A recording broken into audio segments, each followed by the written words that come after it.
अक्षर ज्ञान करना मुझे कठिन मालूम हुआ है।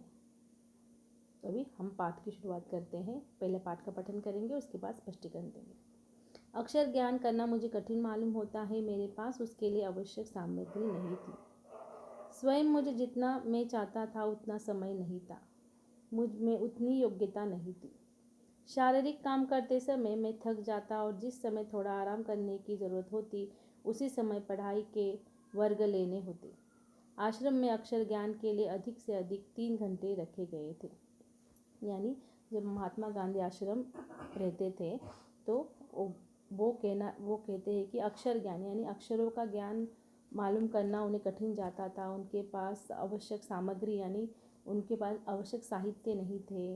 वो स्वयं मुझे जितना मैं चाहता था उतना समय नहीं मिलता था। उनमें उतनी योग्यता भी नहीं थी और शारीरिक काम करते वो थक जाते थे, इसलिए उनको जो समय थोड़ा आराम करने के लिए मिल जाता था उसी समय पढ़ाई के वर्ग लेते होते थे।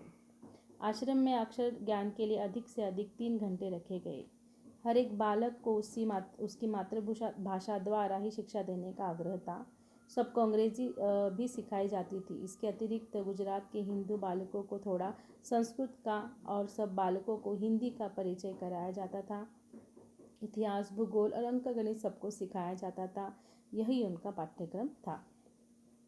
तो इस प्रकार से वो जो आश्रम में रहते थे उन बच्चों को वो सिखाते भी थे और फिर हर एक बालक को वहाँ अपनी मातृभाषा में पढ़ाई करने का आग्रह था, यानी कंपलसरी था। सबको अंग्रेजी भाषा भी सिखाई जाती थी। इसके अतिरिक्त वहाँ उनको गुजराती के हिंदू बालकों को थोड़ा संस्कृत सिखाया जाता था, हिंदी का परिचय कराया जाता था। इसके साथ साथ इतिहास, भूगोल, अंक गणित भी सिखाया जाता था और यही उनका पाठ्यक्रम था। ये जैसे यह सिर्फ जीवन उपयोगी जो विषय होने चाहिए वही विषय आश्रम में पढ़ाए जाते थे।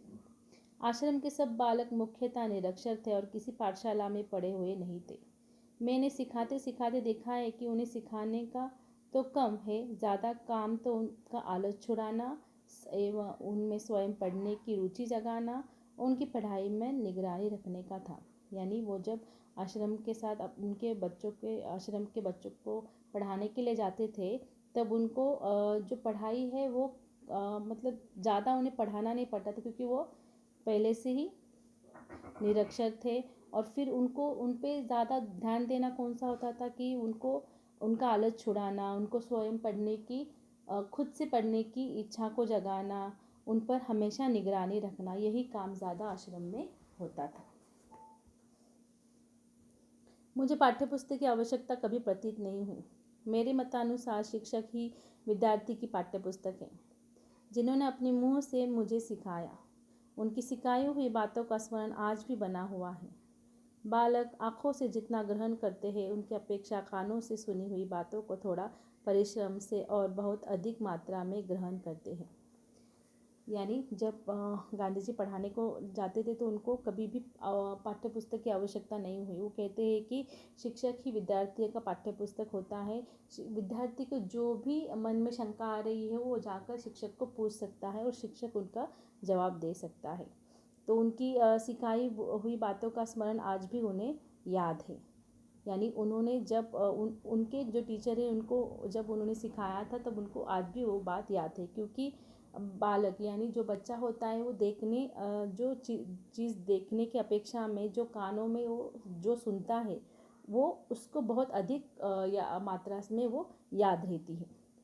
विद्यार्थियों के शरीर और मन को शिक्षित करने की अपेक्षा उनकी आत्मा को शिक्षित करने में मुझे अधिक परिश्रम करना पड़ा। तो वो कहते हैं कि विद्यार्थी का जो शरीर और मन को शिक्षित करने से ज़्यादा विद्यार्थी की आत्मा को अगर आपने शिक्षित किया तो वो उसका अपने आप वो उसका शरीर भी मजबूत होगा, शिक्षित होगा और उसका मन भी शिक्षित होगा। ऐसे विचार वाले गांधी जी थे।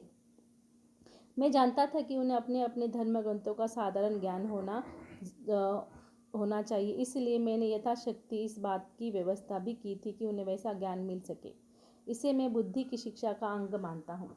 आत्मा की शिक्षा एक विभिन्न अंग है। आत्मा का विकास करने का अर्थ है चरित्र का निर्माण करना, ईश्वर का ज्ञान पाना, आत्मज्ञान प्राप्त करना। इस ज्ञान को प्राप्त करने में बालक को बहुत अधिक मदद की ज़रूरत होती है और इसके बिना दूसरा ज्ञान व्यर्थ है, हानिकारक भी हो सकता है, ऐसा मेरा विश्वास है।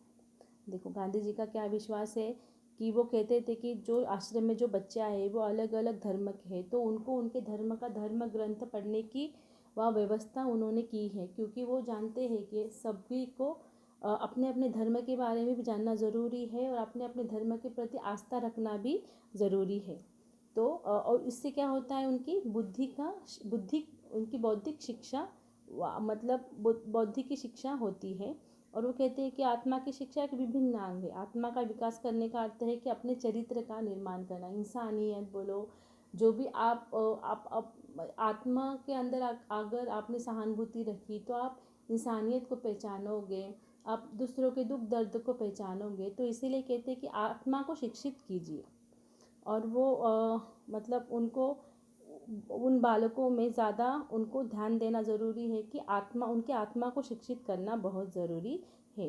पर अगर हम ज़्यादा करेंगे तो वो व्यर्थ नहीं जाएगा, पर कभी कभी हानिकारक भी होता है। यानी आत्मा को शिक्षित करने का फ़ायदा तो बहुत है, व्यर्थ नहीं जाता है, पर कभी कभी उसका नुकसान भी होता है।